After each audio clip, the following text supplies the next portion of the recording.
வாங்க விவர்ஸ், வடைக்கறி எப்படி செய்யுதுன்னு பார்க்கலாம். கடலப்பருப்பு எடுத்து தண்ணியில் ஊற வச்சுக்கோங்க. அரை மணி நேரம் ஊறணும். நல்லா ஊறினதுக்கப்புறம் மிக்ஸி ஜாரில் மாற்றிக்கோங்க. கெட்டியாக அரைக்கணும்னு அவசியம் இல்லை, கொஞ்சம் தண்ணியாக இருந்தாலும் பரவாயில்ல. இந்த அளவுக்கு இருந்தால் ஓகே. அரைச்சி எடுத்துக்கோங்க. தவா வச்சுட்டு ஆயில் சேர்த்துட்டு நம்ம அரைச்சி வச்சுருக்க மாவை சின்ன சின்ன ரவுண்டாக அந்த கல்லில் தட்டிக்கோங்க. எவ்வளோ ஸ்பேஸ் இருக்கோ அந்தளவுக்கு தட்டிக்கோங்க. தட்டி விட்டுட்டு 2 சைடும் நல்லா வேக விடணும்.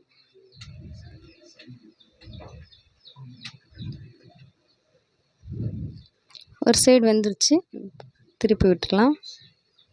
திருப்பி விட்டாச்சு. பக்கத்தில் அப்படியே இட்லியும் ஊற்றிக்கலாம்.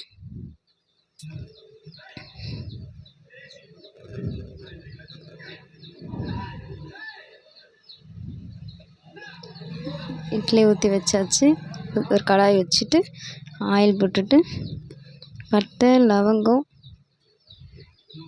பிரிஞ்சி இலை, கொஞ்சம் சோம்பு, 2 பச்சை மிளகா, ஒரு வெங்காயம், கொஞ்சம் சால்ட் சேர்த்து வதக்கலாம்.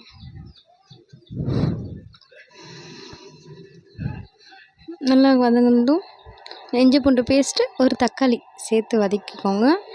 இதில் ஒரு ஸ்பூன் மஞ்சத்தூள், 2 ஸ்பூன் மிளகாத்தூள். நான் குழம்பு மிளகாத்தூள் போட்டதுனால 2 ஸ்பூன் போட்டேன். நீங்கள் காஷ்மீர் மிளகாத்தூள் போடுறதா இருந்தால் 1 ஸ்பூன் போடுங்க, சரியாக இருக்கும். நல்லா வதக்கி விட்டுக்கோங்க. 2 கப் தண்ணி ஊற்றிக்கோங்க. 10 மினிட்ஸ் கொதிக்க விடணும்.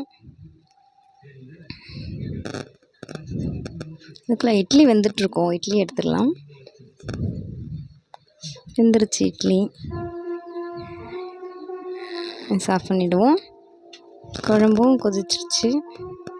நல்லா கொதித்த உடனே நம்ம எண்ணெயில் தட்டி வச்சுருந்தோம்ல, அது இந்த மாதிரி உதிரி உதிரியாக பிரித்து போட்டுட்டு அதை எடுத்து குழம்புல சேர்த்துருங்க.